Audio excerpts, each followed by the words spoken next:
जनशक्ति party है बम महाराज जी, उस पर आप काम कर रहे हैं, जाति पाति जैसे बंट रही है उसके हिसाब से काम कर, उस पर आप क्या कहेंगे सर?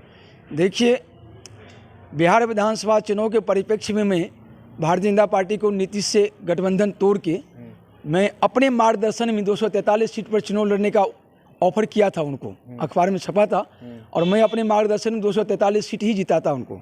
लेकिन बीजेपी को, अमित शाह जी को, इनको अपने अहम में इन्होंने मुझे इग्नोर किया। ऐसे इन्होंने दिल्ली में इग्नोर किया था। नतीजा यह हुआ कि जिस केजरीवाल को मैं 70 सीट पर आउट करता वो 47 ले गया। तो ये बीजेपी का हमारे दृष्टिकोण की उपेक्षा करने का परिणाम मिला।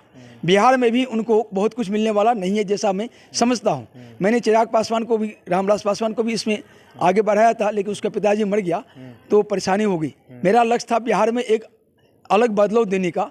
फिर अटल जनशक्ति पार्टी ने मुझे अपने को इसमें शामिल करने के लिए ऑफर किया और मैं इसमें आया और उसके माध्यम से मैं बिहार में 243 सीट जीतने का दावा किया था और उसके हिसाब से हम चले थे। लेकिन चुनाव आयोग ने मुझे चुनौती नहीं दिया, जिसकी वजह से चुनाव आयोग के खिलाफ हम कार्रवाई करने जा रहे हैं, सुप्रीम कोर्ट जा रहे हैं।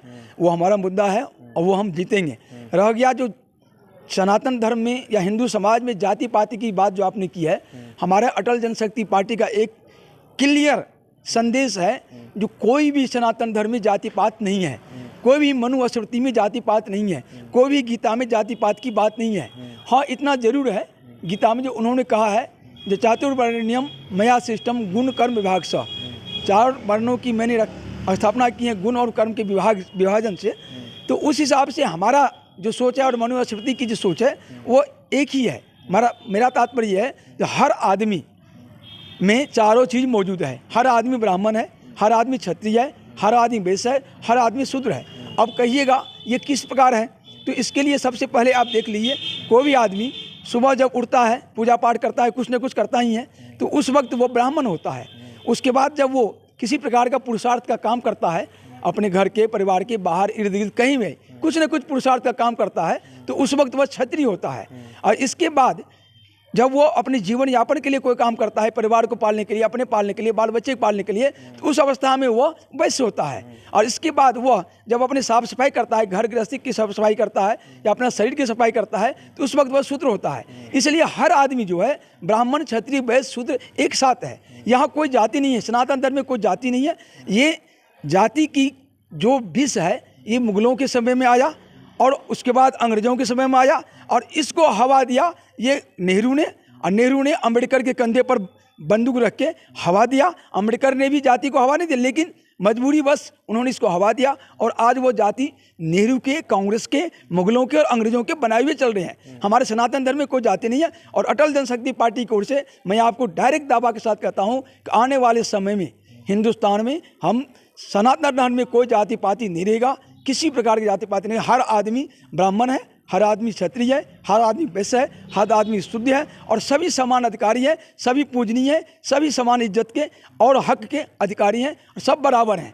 यही हमारी नीति है अटल जनशक्ति पार्टी की। अटल जनशक्ति पार्टी बिहार में चुनाव हो रहा है, चुनाव पे कोई अभी चुनाव चिन्ह नहीं मिला, कोई लड़ने का वो नहीं, उद्देश्य नहीं हुआ। अटल जनशक्ति पार्टी को चुनाव आयोग ने जानबूझकर राजनीतिक दलों के, राष्ट्रीय राजनीतिक दलों के दबाव में और क्षेत्रीय राजनीतिक दलों के दबाव में चुनौती नहीं दिया है, क्योंकि उनको पता है कि बम महाराज नोटिया के मार्गदर्शन में ये चुनाव अगर लड़ा गया तो 243 सीट का जो ये कह रहा है दावा हम जीतेंगे, तो वो जीतेगा। वो दिल्ली का जो चुनाव हुआ था 2015 में, 2020 में, वो इतिहास हम बिहार में तो रहेंगे, उन सबको पता है। अब बताइए, मैं 1.5 करोड़ लोगों को, 1.5 करोड़ लोगों मतलब 1.5 करोड़ मतदाता परिवार को प्रत्यक्ष रोजगार देने का मेरा घोषणा पत्र था। इसके बाद कोविड कंट्रोल का 2 लाख रुपये डायरेक्ट प्रति परिवार को देने की हमारी घोषणा पत्र थी। तीसरी 5 लाख रुपये आपदा लोन हमारा देने की घोषणा थी। जैसे कोई माता पिता मर जाता है, कोई शादी ब्याह होती है, तो लोग जो साहूकार के पास में घर बेचता है, जेवर बेचता है, सूद पर ब्याज मतलब पैसा लेता है, इन सब से मुक्ति के लिए हमने आपदा लोन 5 लाख रुपये का डायरेक्ट रखा था। इसका मतलब ये है जो किसी के पेट हृदय में पहुंचने के लिए किसी के पेट के माध्यम से हृदय तक पहुंच सकते हैं, और हमने ये प्लानिंग की थी। उस प्लानिंग को सबको पता है, सारे राजनीतिक पार्टी को पता है कि इससे एक भी वोट किसी दल को नहीं मिलेगा, सबका जमानत जब्त होगा। इसलिए उन्होंने मिलकर चुनाव आयोग पर दबाव डाल के हमें चुनौती नहीं दिया और हम अपने कैंडिडेट को उतार नहीं सके, हम फेस नहीं कर सके। लेकिन हम इसको ऑलरेडी सुप्रीम कोर्ट में ले जा रहे हैं और चुनाव के परिणाम के बाद ही सुप्रीम कोर्ट जाएंगे और अभी भी हम सुप्रीम कोर्ट कल परसों जाएंगे।